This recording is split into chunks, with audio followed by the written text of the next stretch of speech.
আসসালামু আলাইকুম। আমরা এখন দেখব ডেস্কটপ আইটি অনলাইন এডুকেশন সিস্টেমের মাধ্যমে কিভাবে অনলাইন এক্সাম দেওয়া যায়।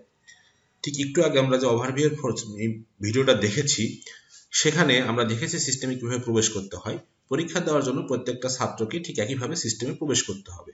আমরা এখন দেখব কিভাবে অনলাইন এক্সামিনেশনতে পরীক্ষা দেওয়া যায়। আমরা আমাদের ব্রাউজারে গিয়ে আমাদের সিস্টেমের ইউআরএলটি লিখব।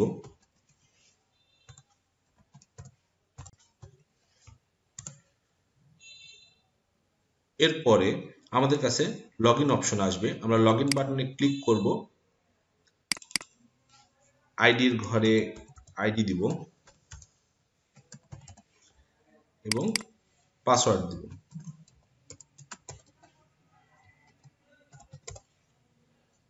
লগইন বাটনে ক্লিক করলে সিস্টেমটিতে প্রবেশ করতে পারবো। এখন যে সকল ছাত্ররা যে সকল সাবজেক্টের এগেনস্টে তাদেরকে এনরোল করা হয়েছে, সেই সাবজেক্টের অধীনে একটি করে নোটিশ যদি দেওয়া থাকে, মানে যদি পরীক্ষা সেট করা থাকে, তাহলে এই টাইম লাইনের নোটিশ বোর্ডে দেখা যাবে। অথবা সে সরাসরি সেই সাবজেক্টটিতে প্রবেশ করে সেখান থেকেও পরীক্ষা দিতে পারবে। তো আমরা এখন সরাসরি সাবজেক্টে প্রবেশ করে কিভাবে পরীক্ষা দিতে হবে সেটা একটু আমরা দেখব। আমরা এখন সাবজেক্টে প্রবেশ করছি। সাবজেক্টে প্রবেশ করলে আমরা নিচের দিকে আসলেই দেখতে পারবো এখানে যে আমাদের পরীক্ষার জন্য পরীক্ষা সেট করা আছে, যার বাম পাশে ঠিক এই ধরনের একটি আইকন থাকবে। আমরা এখন এখানে ক্লিক করলেই আমাদের পরীক্ষায় প্রবেশ করার সুযোগ দিবে এবং আমরা ক্লিক করার পরে দেখতে পাচ্ছি এখানে আমাদের একটা প্রশ্ন জিজ্ঞাসা করছে, অ্যাটেম্পট কুইজ। আমরা এই বাটনে ক্লিক করে পরীক্ষায় প্রবেশ করতে পারবো। তবে তার আগে আমরা একটু উপরে দেখে আসি, এখানে কিছু ইনফরমেশন আছে। এখানে যেটা বলছে যে পরীক্ষাটা কবে কখন শুরু হচ্ছে এবং কতক্ষণ পর্যন্ত পরীক্ষাটি চলবে, আর পরীক্ষাটি শুরু হওয়ার পরে একজন ছাত্র কত সময়ের মধ্যে পরীক্ষাটা দিতে পারবে। তো আমরা এখন কুইজে প্রবেশ করি। আবারও আমাকে একটু কনফার্মেশনের জন্য আমাকে আরেকটা কনফার্মেশন বাটন ক্লিক করতে হবে। স্টার্ট অ্যাটেম্পে ক্লিক করলেই আমরা পরীক্ষা দেওয়ার প্রসেসটা আমাদের সামনে চলে আসবে। আমরা এখন দেখতে পাচ্ছি যে আমাদের সামনে একটি প্রশ্ন চলে এসেছে। এখান থেকে আমরা প্রশ্নের সঠিক উত্তর কোনটা সেটা আমরা টিক চিহ্ন দিব। এখন প্রথম প্রশ্নটির সঠিক উত্তর ধরে নিই আমি এটা। এরপরে নেক্সট পেজে গেলেই আমার পরের প্রশ্নটি চলে আসবে।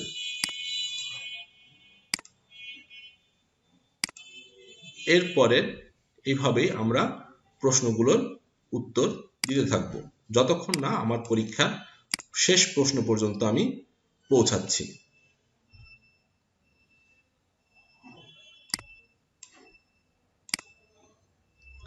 যদি আমার পরীক্ষা সব প্রশ্ন উত্তর দেওয়া হয়ে যায়, তবে সর্বশেষে ফিনিশ অ্যাটেম্পট এই বাটনে ক্লিক করব। ক্লিক করার পরে আমাকে একটা স্ট্যাটিস্টিক দেখাবে। আমাকে এখানে স্ট্যাটিস্টিক দেখাচ্ছে, যেমন আমি যদি আবার পরীক্ষায় ফেরত যেতে চাই, সেটা এখান থেকে ক্লিক করলে রিটার্ন টু অ্যাটেম্পটে ক্লিক করলে আমরা পরীক্ষায় ফেরত যেতে পারবো। আর যদি মনে করি না আমার পরীক্ষাটি দেওয়া শেষ হয়েছে, তাহলে সাবমিট অল অ্যান্ড ফিনিশ বাটনে ক্লিক করব। এরপর আমার কাছে একটি কনফার্মেশন চাবে। এখানেও যদি আমি সাবমিট করতে চাই তাহলে সাবমিট অল অ্যান্ড ফিনিশ বাটনে ক্লিক করব। আর যদি করতে না চাই তবে ক্যান্সেল বাটনে ক্লিক করব। এখন যদি টিচার আমার রিভিউ অপশনটা চালু রেখে থাকে, তাহলে আমরা এখানে দেখতে পারবো যে আমরা কখন কতটা সময় পরীক্ষা শুরু করেছি, কখন শেষ করেছি, আমার কতক্ষণ সময় লেগেছে পরীক্ষাটি দিতে, আমি টোটাল কত মার্ক পেয়েছি এবং আমার গ্রেড পার্সেন্টেজ কত। পাশাপাশি আমি যে প্রশ্নগুলো উত্তর দিয়েছি সেগুলোর কি সঠিক উত্তর কি সেটাও নিচে রিভিউ অপশনে দেখা যাবে। যদি কোনো উত্তর ভুল হয় এবং রিভিউ অপশন চালু থাকে, তাহলে এই সঠিক উত্তরের জায়গায় ভুল উত্তরটি টিক চিহ্ন ভুল উত্তর লেখা থাকবে এবং নিচের উত্তরটি সঠিক কারেক্ট অ্যান্সার কোনটি সেটি বলে দিবে। ঠিক এইভাবেই একটি পরীক্ষার কাজ সম্পন্ন হবে। তবে সকলের জ্ঞাতার্থে জানাচ্ছি যে যদি শিক্ষক ফাইনাল এক্সামের সময় রিভিউ অপশনটি বন্ধ রাখেন বা উনি যদি নির্দিষ্ট কিছু অংশ দেখাতে চান, তবে সেই ক্ষেত্রে স্টুডেন্টরা শুধু সেই অংশটুকুই পাবে। রিভিউ অপশনটা দেখার বিষয়টা নির্ভর করছে সম্পূর্ণই শিক্ষকের ওপরে। ধন্যবাদ। আসসালামু আলাইকুম।